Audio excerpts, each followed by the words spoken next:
Hello, I am Wrathful Shadows and welcome back to Eve First Steps. Today I'll be taking you through some of the Retribution changes, like the new bounty system, the new ships, the rebalanced T1 cruisers, and the new Crime Watch system. I'd like to start off with the new Destroyer class ships that were added to the game. I have only managed to get my hands on one of them, and that is the Corax, which I'll show you later. Now, since Retribution, there has been a few new ships added to the game, one for each race, and they are all Destroyer class. This is the Dragoon, which is the Armada Destroyer, and for some weird reason it is a drone boat. I don't know why they decided to make it a drone boat instead of a pale laser of death, but who knows. Looks quite nice. Again, CCP not really known for their symmetry in their ship design, but all in all, nice model. Its traits are that it has a 10% bonus to drone damage and hit points per level of the destroyer's skill. So you get 10% every level up to level 5 destroyers. So that's up to a 50% bonus to drone damage. And a 20% bonus to energy, vampire and nuke transfer range. Roll bonuses, that doesn't stack with the destroyer's skill, that's just one off. And then it gives you a little bit of lore about it. So that's the Dragoon. The Caldari one, which is called the Corax.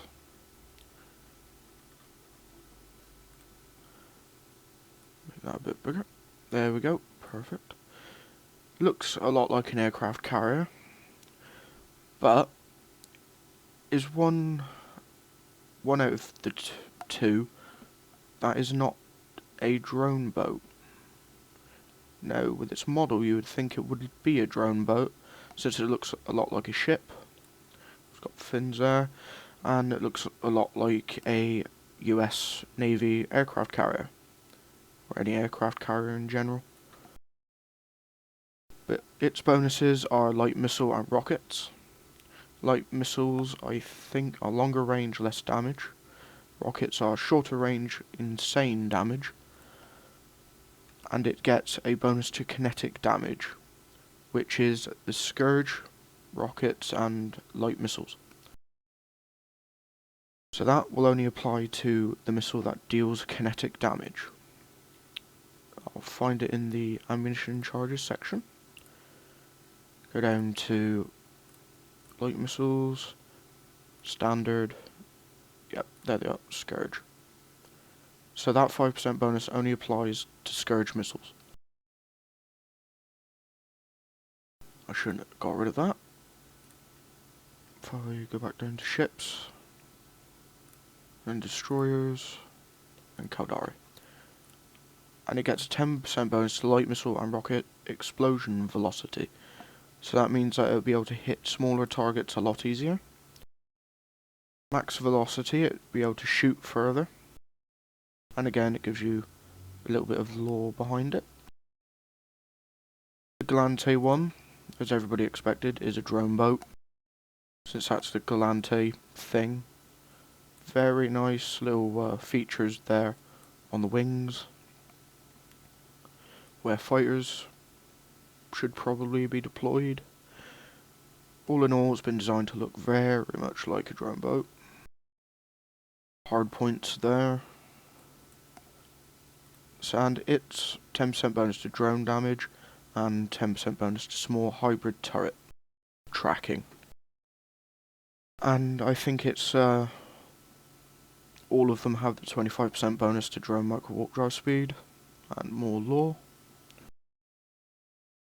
The Mimitar one looks the best of the lot, in my opinion. just looks very, very evil. It looks as though it's about to blow you a new one. And the Minotaur one is a missile one. Missile boat. It has a 5% bonus to light missile and rocket explosive damage. So that will be the Nova missiles and rockets. And it gets a 50% bonus to light missile and rocket velocity. And again, lore. I'm going to show you my core axe, which is the only one I've been able to get my hands on. I find the correct hanger.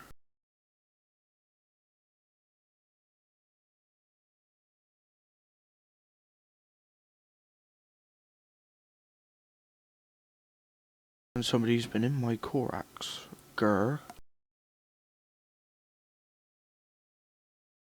That's a nice size relation to a Maelstrom battleship. As you can see, I've fitted it with light missiles. Okay, it fit before, but never mind. It's a horrible DPS because I only have drones level, the destroyers level 2, I believe. The fitting requirements are rather tight.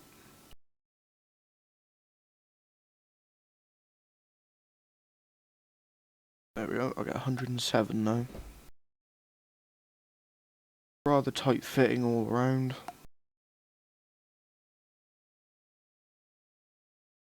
I haven't really played around with the fitting of these a lot.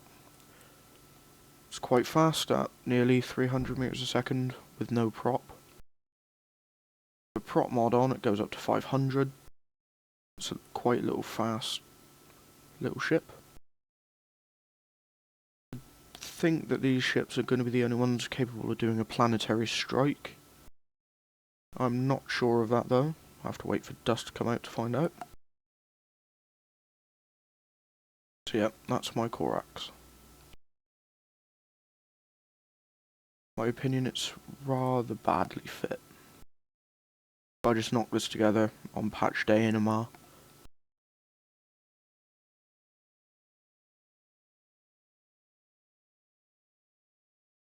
So if I change back, I will probably do the T1 cruiser rebalancing. Now before, T1 cruisers were pretty useless. I'll go back down to cruisers.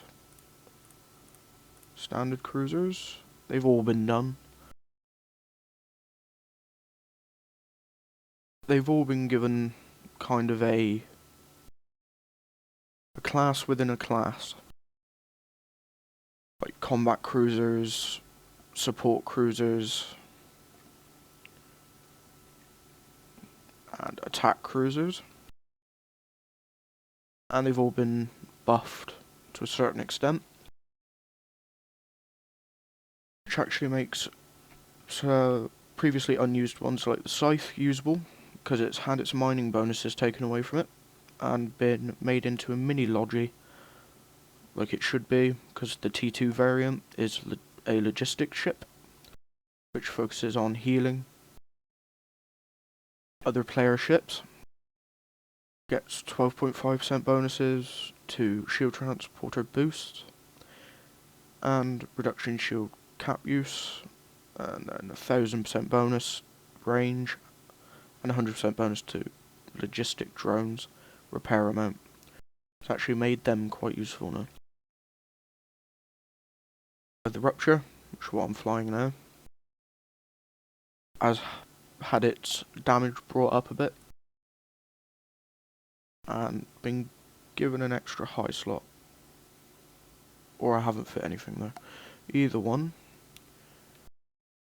It's now getting 460 with my skills. And the tank on it isn't that bad either.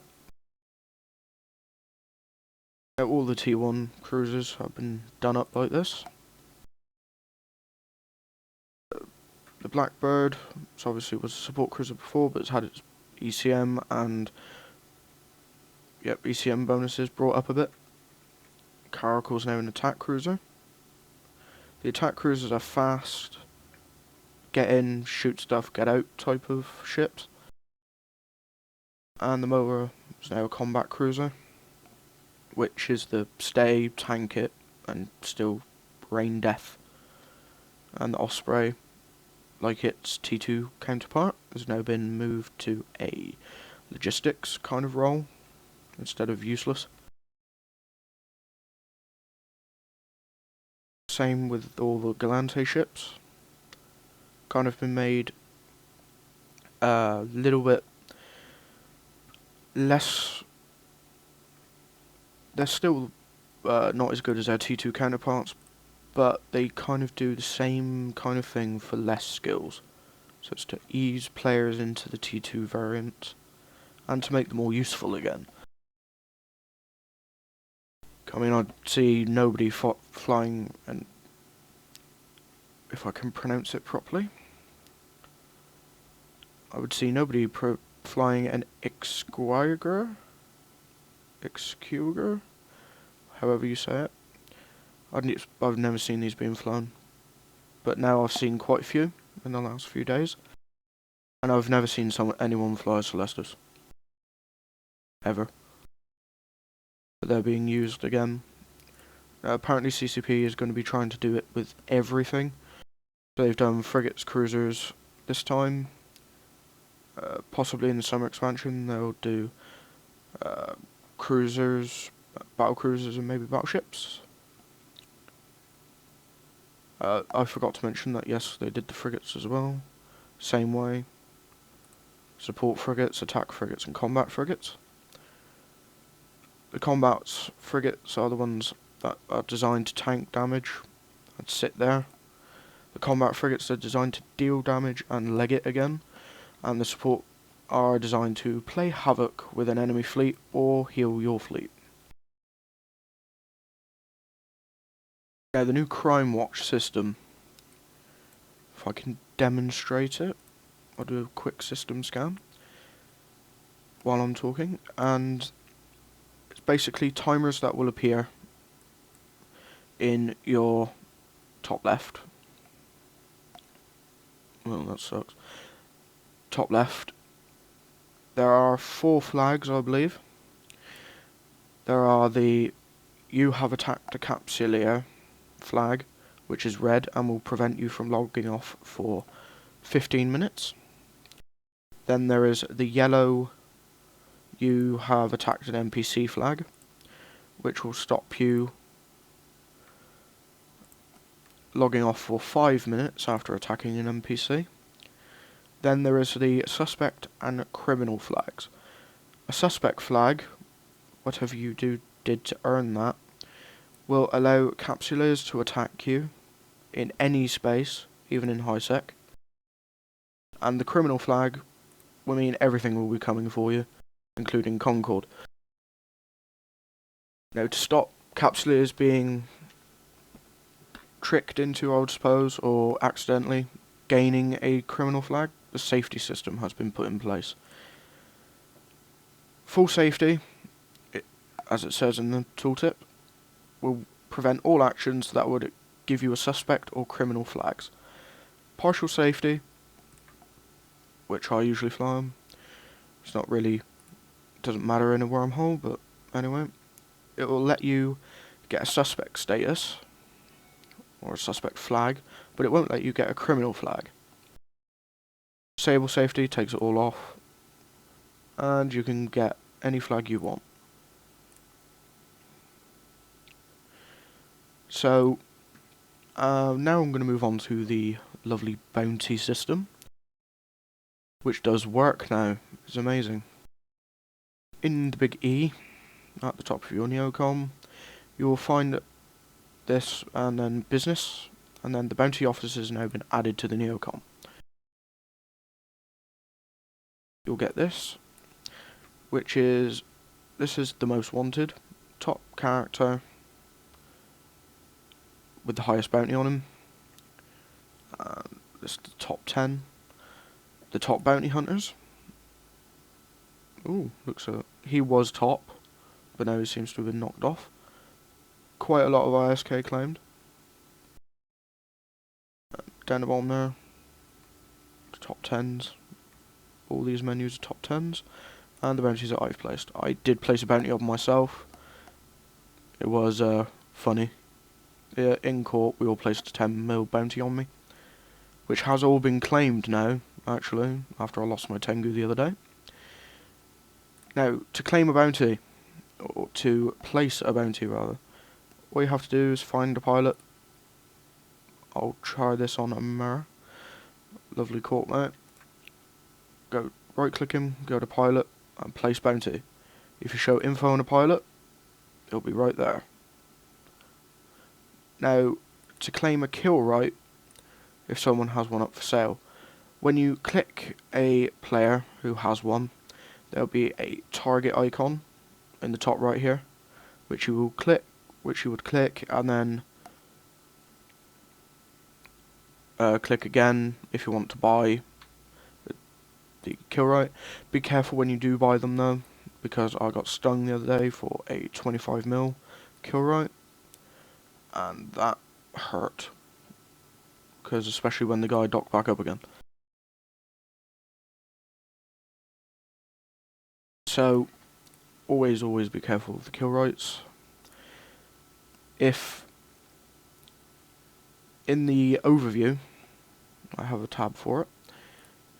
In the overview, it is disabled by default, or it was on patch day. I don't know if that's still the case, but in case it is, I'll show you how to turn your overview so you'll be able to see bounties and people with an active kill right. If you click the 4 bars next to overview, and then go to open overview settings, go to appearance, and then color tag. Scroll down until you see bounties or kill right. Yours won't flash, but I set mine to, and check the little box there. You can set toggle blink there by right clicking, so you could set it to flash like that. Pilot has a bounty on him. I like to have that ticked. If you go to the background, it's exactly the same. Scroll down to has a kill right and bounty. I've got my kill right flashing and bounty solid. So that's all, and apart from that, Retribution brought some new bug fixes and texture updates. I believe all the Concord are now V3 textures, which is version 3 of the originals, and they look rather nice. It's a shame I can't show you any, but they do look pretty good now. I believe also all the T3s have just been V3'd.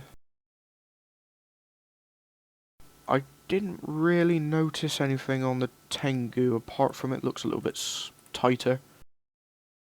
So fat. And it's a lot more shiny. And things stand out a little bit more, but no big model changes or anything.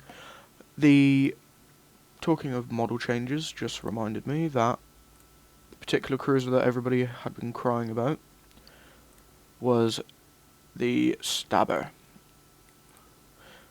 The frills are back, apparently. I still can't see them, but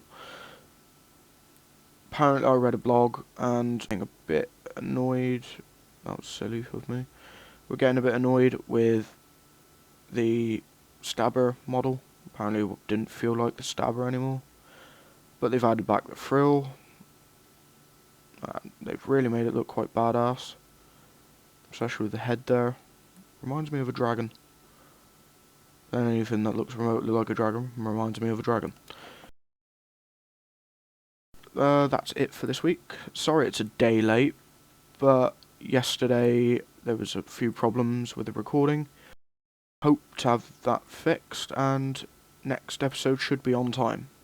Thank you very much for watching, and if you enjoyed and found this informative, please give me a comment and subscribe for more. Thank you. I've been Wrathful Shadows.